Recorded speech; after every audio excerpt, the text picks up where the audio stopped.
અંકલેશ્વર નજીક golden beach પાસે નર્મદા નદીના કિનારાના વિસ્તારોમાં ટ્રાફિક નિયમોનો ભંગ, બેફામ વાહન ચાલક તેમજ જાહેર સ્થળોએ અશોભનીય હરકતો અંગે મળતી સતત ફરિયાદોને ધ્યાનમાં રાખી અંકલેશ્વર બી ડિવિઝન પોલીસે વિશેષ ડ્રાઈવ હાથ ધરી હતી. પોલીસે સમગ્ર વિસ્તારમાં સઘન પેટ્રોલિંગ કરી ટ્રાફિક નિયમોનો ભંગ કરતા વાહન ચાલકો સામે કાર્યવાહી કરી હતી. ઉપરાંત જાહેર સ્થળોએ અશોભનીય વર્તન અને બીભત્સ ચેનચાળા કરતા તત્વો સામે કાર્યવાહી હાથ ધરવામાં આવી હતી. તેમજ ટ્રાફિક નિયમોનો ભંગ કરનારા વાહન ચાલકો સામે દંડની કાર્યવાહી કરવામાં આવી હતી. પોલીસના જણાવ્યા મુજબ નર્મદા કિનારો પરિવાર સાથે સમય પસાર કરવા માટેનું લોકપ્રિય સ્થળ હોવાથી ત્યાં શાંતિ, સુરક્ષા અને શિસ્ત જળવાઈ રહે તે માટે નિયમિત પેટ્રોલિંગ અને ચેકિંગ ચાલુ રાખવામાં આવશે.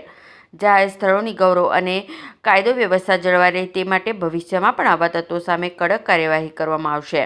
બી ડિવિઝન પોલીસે નાગરિકોને અપીલ કરી છે કે કોઈ પણ ગેરકાયદેસર પ્રવૃત્તિ, ટ્રાફિક નિયમોનો ભંગ અથવા જાહેર શાંતિમાં વિક્ષેપ અંગે તાત્કાલિક પોલીસને જાણ કરે જેથી સમયસર યોગ્ય કાર્યવાહી થઈ શકે.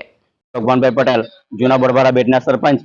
અહીંયા ખાસ કરીને શનિ રવિના રોજ જે અમારા ગામનો જે એન્ટ્રી રસ્તો છે ગોલ્ડન બીચ નર્મદા બીચ પર જે દુકાન આવેલી છે, જેના કારણે અહીંયા પુષ્કળ પ્રમાણમાં લોકો સહેલાણીઓ આવન જાવન કરે છે અને ફોર વ્હીલ દ્વારા અમારા ગામનો રસ્તો ચોકઅપ કરી દે છે, જેના કારણે અમારા ગામના લોકોને જવામાં ખૂબ મોટી તકલીફ પડે છે.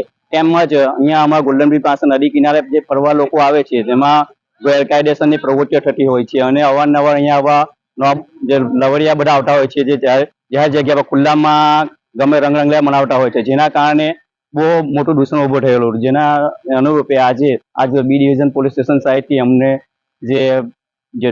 જેના સાહેબ લોકો આવીને અહીંયા જે દૂષણ દૂર કરેલું છે, જે બદલ એ લોકો શ્રીનો હું આભાર વ્યક્ત કરું છું.